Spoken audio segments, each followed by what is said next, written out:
Melihat angka usia yang perlahan mendekati kepala 4 seringkali mendatangkan badai kecemasan yang sunyi namun sangat mencekam di dalam dada. Kita menoleh ke belakang menghitung lembaran tahun yang telah lewat, lalu memandang diri sendiri dengan tatapan penuh penghakiman. Kenapa di usia hampir 40 tahun saya belum sukses juga ya? Di era di mana narasi sukses muda terus diglorifikasi, setiap detik merasa tertinggal di usia matang seolah menjadi vonis mati bagi masa depan. Padahal krisis ini sebenarnya adalah kesempatan emas bagi jiwa kita untuk merombak total definisi sukses tiruan yang selama ini dipaksakan oleh dunia. Dalam psikologi perkembangan, fase ini seringkali berhimpitan dengan apa yang disebut middle crisis atau krisis parubaya.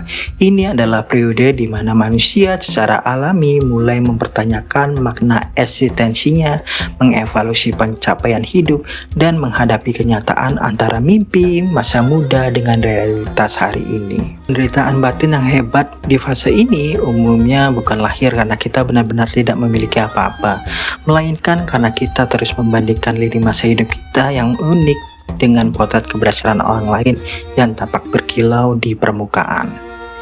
Filsuf dan pemikir kedewasaan mental sering mengingatkan bahwa hidup ini tidak berjalan di atas rel yang sama untuk setiap orang. Secara dunia justru dipenuhi oleh para late bloomers atau pribadi-pribadi hebat yang baru menemukan momentum emasnya di usia 40-an, 50-an, atau bahkan lebih tua. Colonel Sanders baru membangun imperium bisnisnya di usia kepala 6, dan bahkan penulis serta pemikir besar baru menelurkan mahakaryanya setelah melewati matangnya usia parubaya.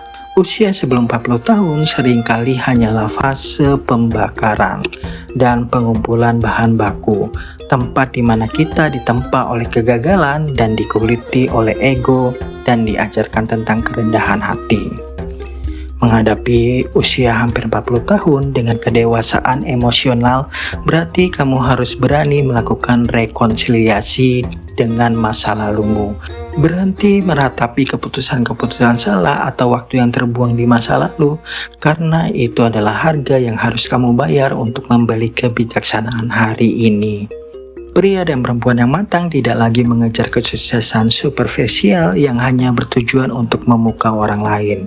Sukses di usia ini harus diredefinisi ulang, menjadi sehat secara fisik, memiliki regulasi emosional yang stabil, memiliki ketenangan batin, dan tetap merawat rasa ingin tahu untuk terus belajar. Jangan biarkan angka usia melumpuhkan langkahmu dan membuatmu merasa fana. Detak jantungmu hari ini adalah bukti otentik bahwa kehidupan belum selesai denganmu dan lembaran hidupmu belum sepenuhnya ditutup. Gunakanlah seluruh akumulasi pengalaman, luka, dan pengetahuan yang sudah kamu kumpulkan selama puluhan tahun ini sebagai modal untuk merancang strategi baru yang jauh lebih taktis, tenang, dan terukur. Tinggalkan beban ekspektasi sosial yang mendikte kapan kamu harus sampai di puncak. Fokuslah pada langkah kakimu sendiri, rapikan apa yang bisa diperbaiki hari ini, dan melangkah dengan ritme terbaikmu. Sebab esensi sejati dari keberhasilan seseorang manusia tidak pernah diukur dari seberapa mudah dia menggenggam dunia, melainkan dari seberapa tangguh jiwanya untuk tetap bangkit, tegak berdiri, dan terus bertumbuh, tidak peduli dengan angka usia yang tertulis di atas kertas.